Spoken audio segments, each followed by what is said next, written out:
Welcome to the Hire Truckers Podcast, where we interview experts in driver recruiting. We provide industry insights, marketing trends, and motivation to help you level up your recruiting game.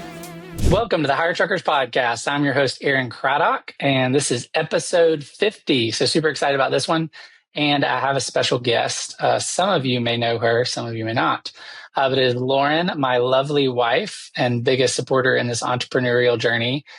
And she has some exciting things to share about her upcoming book launch and business around that. And I'm super excited to talk about that. And then, so this podcast will be a little bit about that. And then this podcast will be about just kind of the origin of starting the business from Craddock Holdings to Trucking Clicks to Hire Truckers. And again, being my biggest supporter. And so Lauren, in this whole journey, like when I was like, hey, I'm going to launch this business after getting laid off, she was just my biggest supporter. She's like, of course you can do it. Like, just go for it. And so I think in some ways, Lauren believed more in my vision at certain times than I did. And so I have the vision, but it's just nice to have somebody alongside you supporting you every step of the way. And she's been my biggest supporter, biggest fan, and all the crazy ideas I share about building different businesses and things, she just kind of says, go for it. And then we do it. So thank you, Lauren, for being on the show.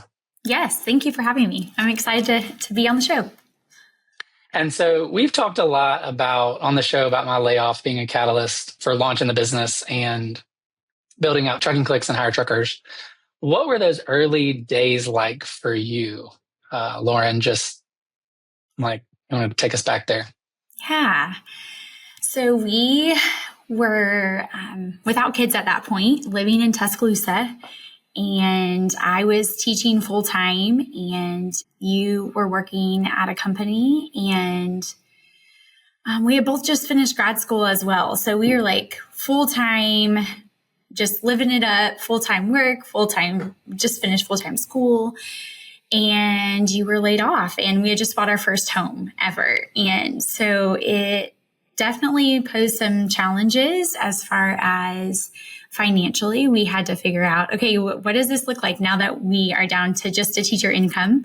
But thankfully we had saved for several years and had a nice cushion to support you jumping into your business. Yeah, because those first 2 years, I didn't make any money, like as far as profit out of the business. And yeah, I just remember God just provided just every step of the way in ways I didn't anticipate. And then there have been several times where we've just kind of put all the chips in our life in terms of retirement and savings and things like that. And God's just kind of always provided when we act according to what we feel like he's putting on our heart. So, no, I think it's hilarious because every time that we save up and we put aside money, I feel like it then just gets used for a purpose. And so we had to change our mindset on this of, we're not saving this money to simply retire or have this 20, 30 years from now. It's going to be used for some purpose, maybe in the near future or even 5 years down the road. Yeah, it's a lot easier for me to accumulate than to let go. And so the seasons where I've had to let go of all that money that we've saved, in some scenarios, like saved over a decade, and then it's gone in 12 months or 6 months. And just trusting God with that. And just being obedient to what he calls us to. So next question is, you've been my biggest supporter, like since I set out on really doing the impossible, building a business towards this vision. How do you balance like the business entrepreneurship thing that's kind of ever present that I'm working on and now you're working on? How do you balance that with family? That's a great question. I think this idea of there's a perfect balance isn't there. I had to let go of that actually pretty recently when I started my own journey in entrepreneurship. But I think just that communication is a big deal. From the very beginning, we had to communicate of what's most important, what values do we hold as a family, where are we going, what type of impact do we want to have, and then the day-to-day choices that we're making, are they lining up with that? And so it even looks like something as simple as having dinner together every night, spending time with our boys. Like, it's a team effort in putting all three of our boys to bed. And, you take the boys on adventures every month, just one-on-one time with them, which is so valuable.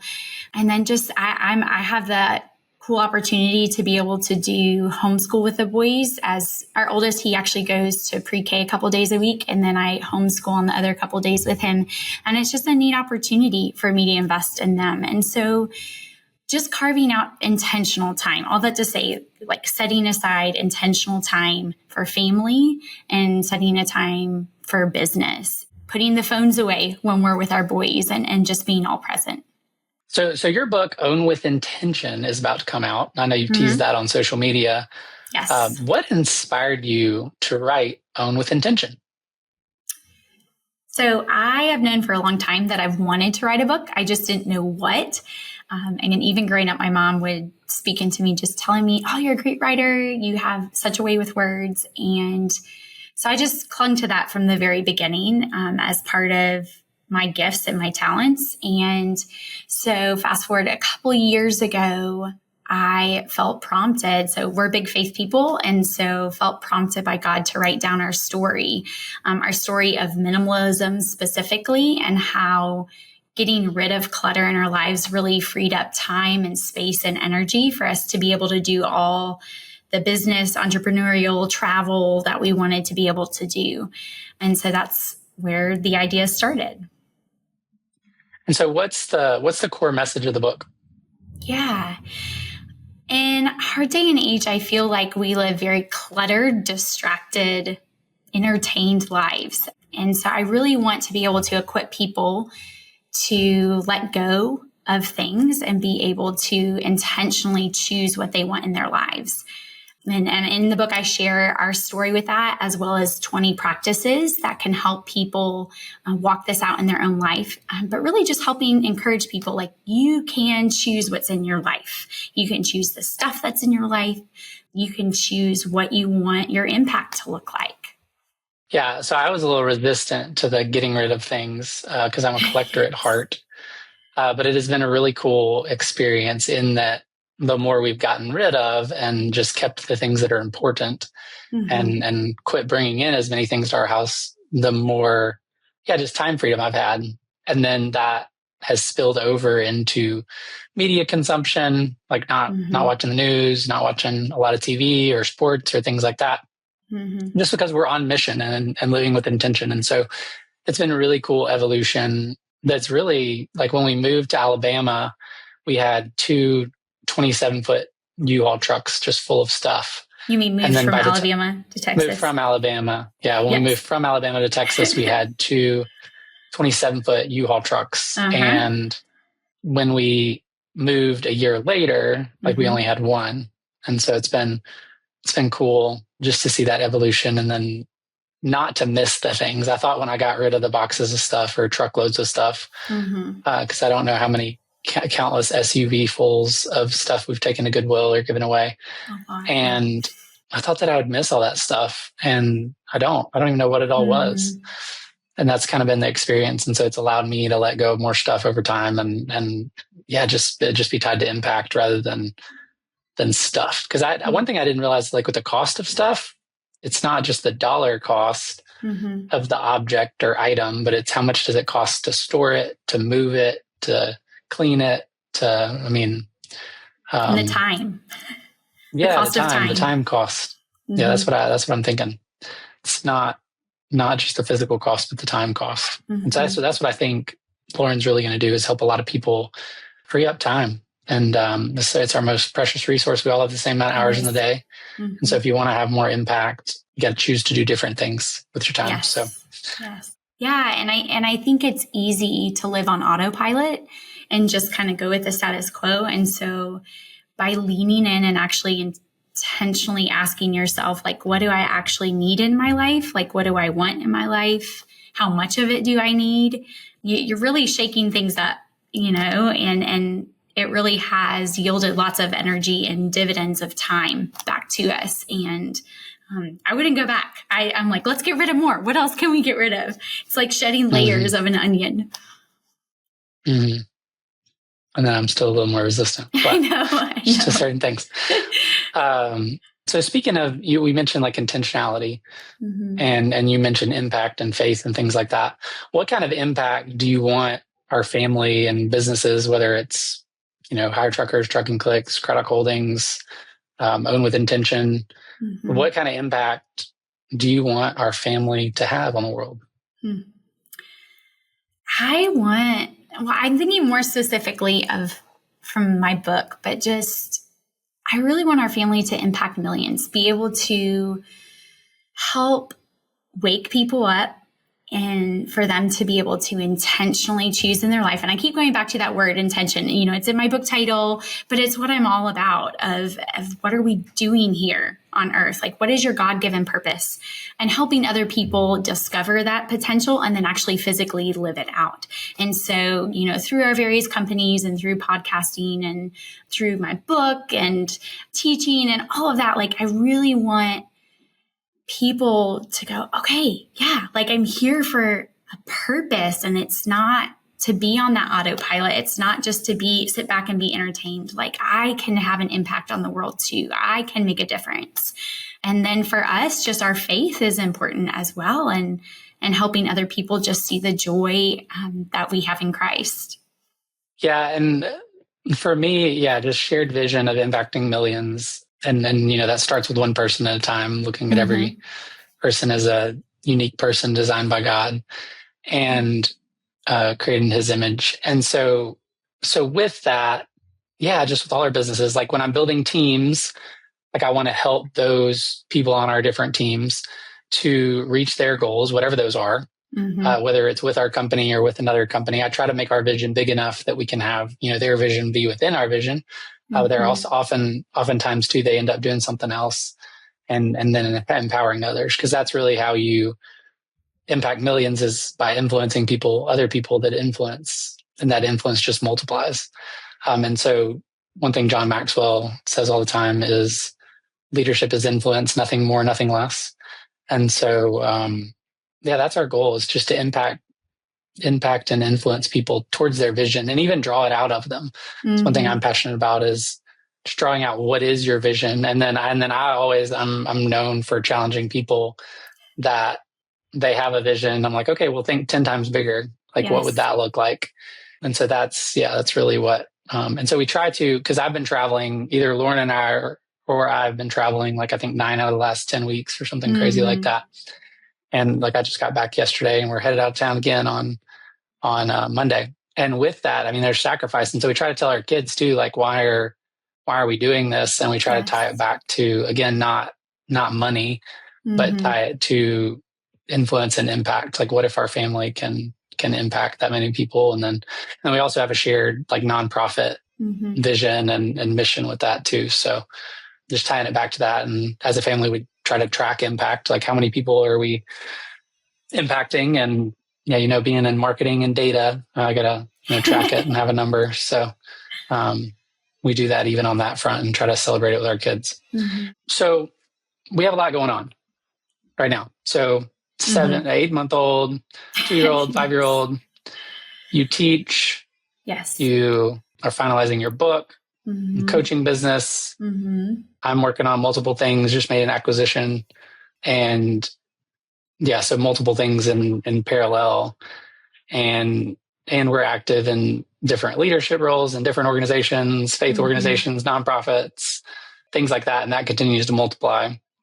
And so are there habits or routines that help us run at that pace? Because we're often asked, like, how are you guys in all the places you are? So are there habits and routines that we have from your perspective that help us just run at the pace we feel called to in this season?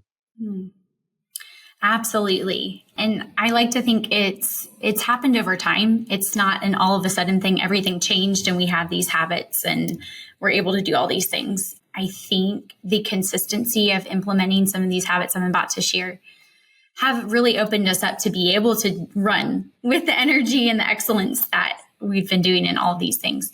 So one of my favorites that we do is Sabbath. And so we Sabbath all day Saturdays as a family. And that means that we set aside work. We set aside our to-do lists, I set aside laundry and cooking, and we just hibernate as a family. And we spend a lot of time outside, and we go on walks, and we read books, and we take naps, and We talk about ways that God has shown up, and even with littles, I love seeing that our boys, even with our oldest being 5, loves this idea of just hanging out with mom and dad all day on Saturday. But leading up to this is our Sabbath dinner on Friday nights. And so we actually get out bread and light the candles, and we gather around the table. And it's almost like this breath of fresh air of like, okay, we can take a deep breath. We can rest because we are officially starting our Sabbath and the weekend. And we gather and we have several liturgies that we say in order to focus kind of our mind and our thoughts on our faith. But then we just talk as a family, like the wins from the week. And we actually do that at dinner every night. And we share, what are our 3 wins from the day? And even our 2-year-old is beginning to learn how to say, oh, my wins are, and then he'll go into his wins. And I just love it. It's that cultivating of gratitude and Sabbath and rest. And I think from this rest, then we have the energy that we need to go out into the other days of the week and run hard and run with intention and live and work intentionally in everything we're doing. So that's probably my favorite. And then, of course, date night. We have date night several times a month. And so even with a little one at home, it's important that you and I get away and we are able to have adult conversation over food. And I think that also helps me realize like, oh yeah, I'm Lauren. I'm beyond just mom. I'm beyond just, teacher or whatever that title might be that can be easy to hide behind. And instead I can remind myself like, I am Lauren and this is my husband and we're a team. We're going forward together. We're dreaming together. We're working together. Mm-hmm. Yeah. And we also do 1 week a year. Mm-hmm. It was originally 2 weeks was the goal, but with all the littles right now, it's 1 week a year. So actually we'll be in Arizona next week and I'm super excited about that. I don't even know how to process that because we haven't had really a break like that in a year or so. Mm-hmm. And so lots of hiking and envisioning and so sleep, I'm envisioning sleep too. I'm so excited about sleep. Yeah. So we still have the 2-year-old getting up every night and the 8-month-old getting up. Mm-hmm. So yeah, we have not, I've had a few complete nights of sleep. Lauren has, I think, had like 2. Very little, yes. Since baby when she was traveling to an event. Mm-hmm. And so this will be the longest stretch of actually getting 8 hours of sleep in a row. And so and you also do adventures with the boys too, mm-hmm. which I love because you are intentionally involved in their life. And even our 2-year-old, he's so cute. He started recently where he watches out the window as we drive down the road and he'll look for places that he wants to go adventure. And he'd be like, venture. And we'll even pack his little snack bag ready to go. So it's so cute. Mm-hmm.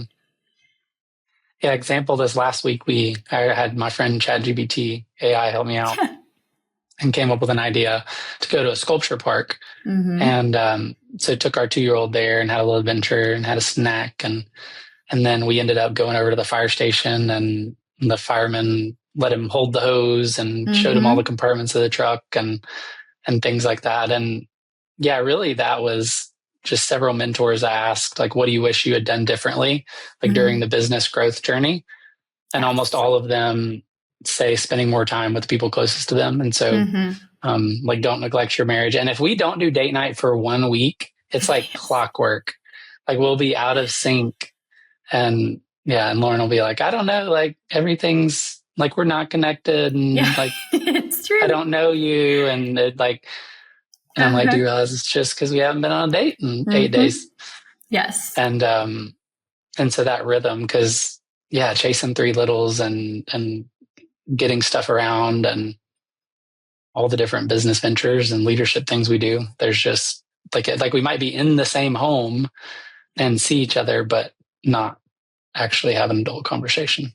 Right. And then the adult conversations late at night are usually like, what groceries do we need to get, or like, what do we need to pack? What time are you getting up? Yeah, that's about the extent of the conversations. Yes. And so, then nothing fancy, just going to dinner. Mm-hmm. Or talking in the car on the way to something.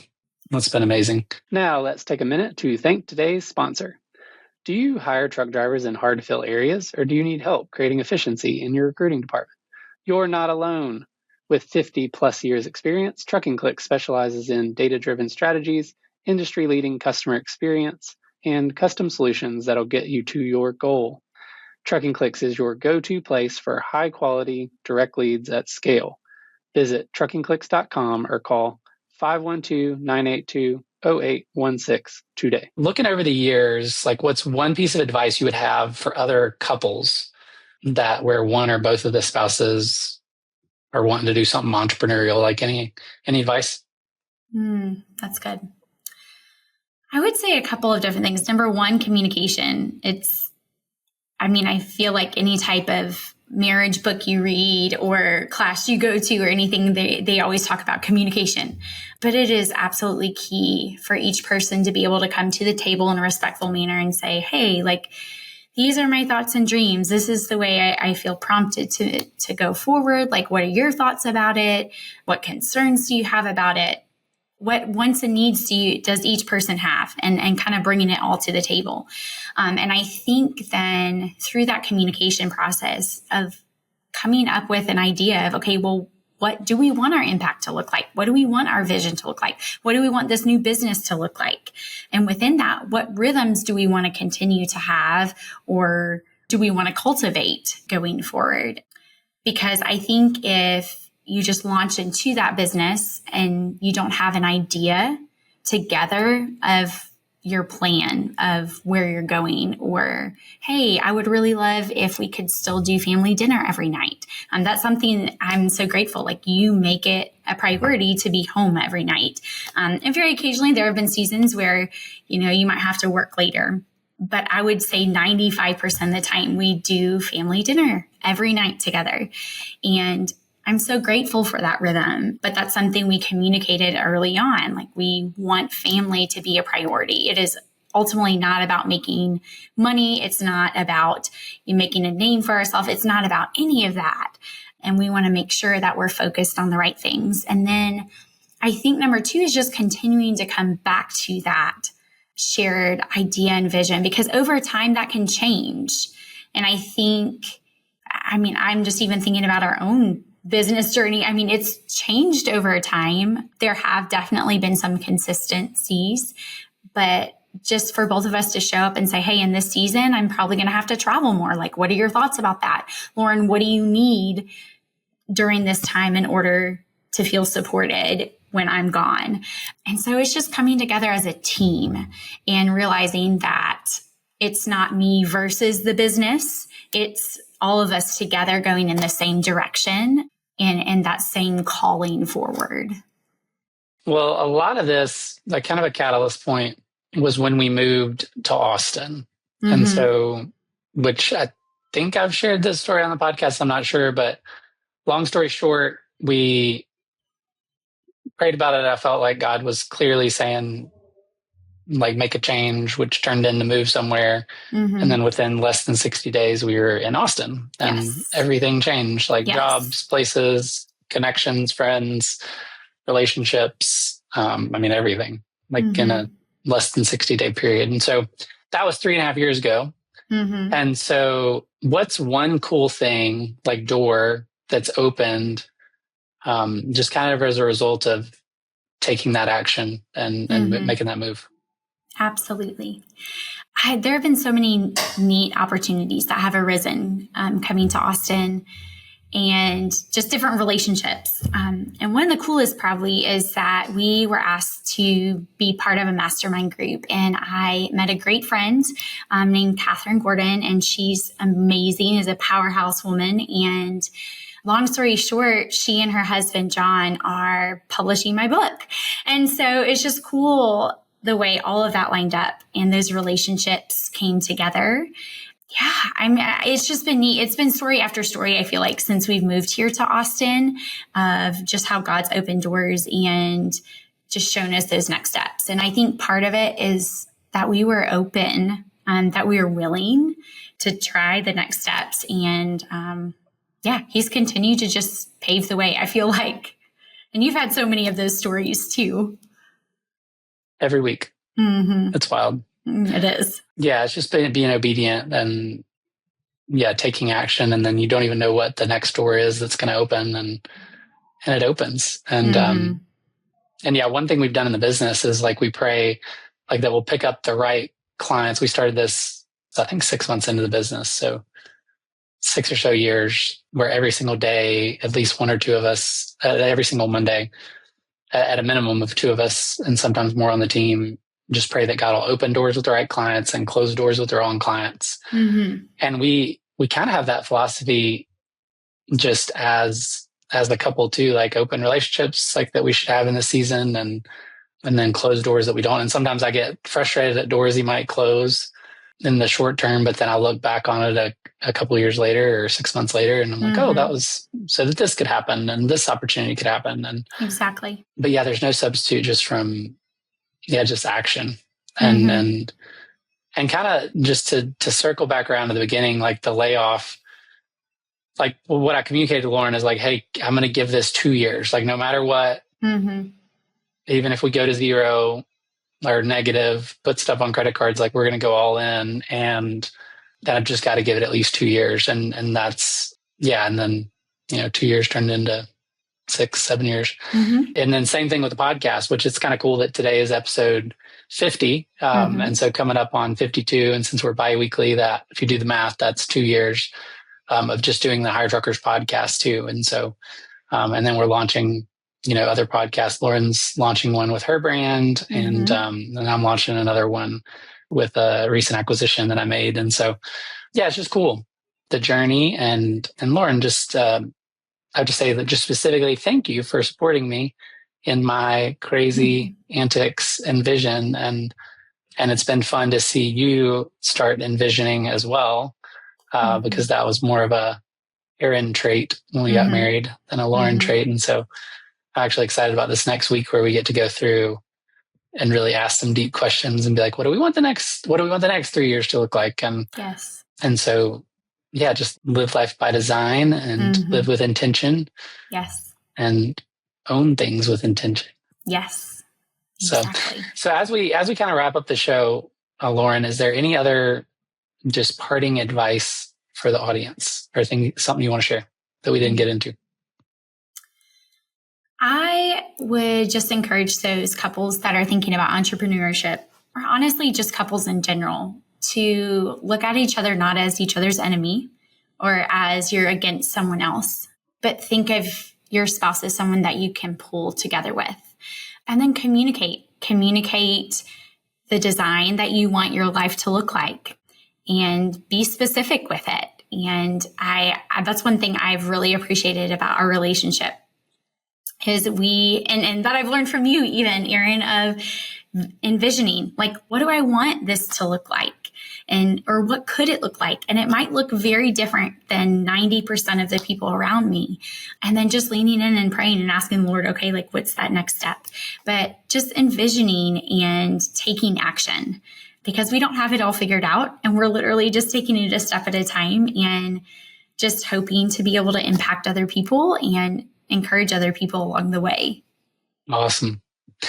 Well, thank you for your time, Lauren. And this is Erin with the Hire Truckers podcast. And I just appreciate you joining us today and just hearing more about, I know this isn't like the typical show we do, but hearing more about the origin and this business would not exist without Lauren and her support, not even close. And like Hire Truckers wouldn't exist, Trucking Clicks wouldn't exist. And so this is, my number one friend and fan of the business. And we're still just getting started. So if you want to join us, just reach out on hiretruckers.com or truckingclicks.com. And then also, more than anything, go to ownwithintention.com if you want to live with a little bit more intention, and sign up for the newsletter. And so we'll have that in the show notes, but ownwithintention.com. Thank you for your time. Yeah, absolutely. Thanks for having me. Thank you for joining us today. Our goal with the Hire Truckers podcast is to provide industry insights, marketing trends, and motivation to level up your recruiting game. If we added value, take a few seconds to share this with your network. Have a great week.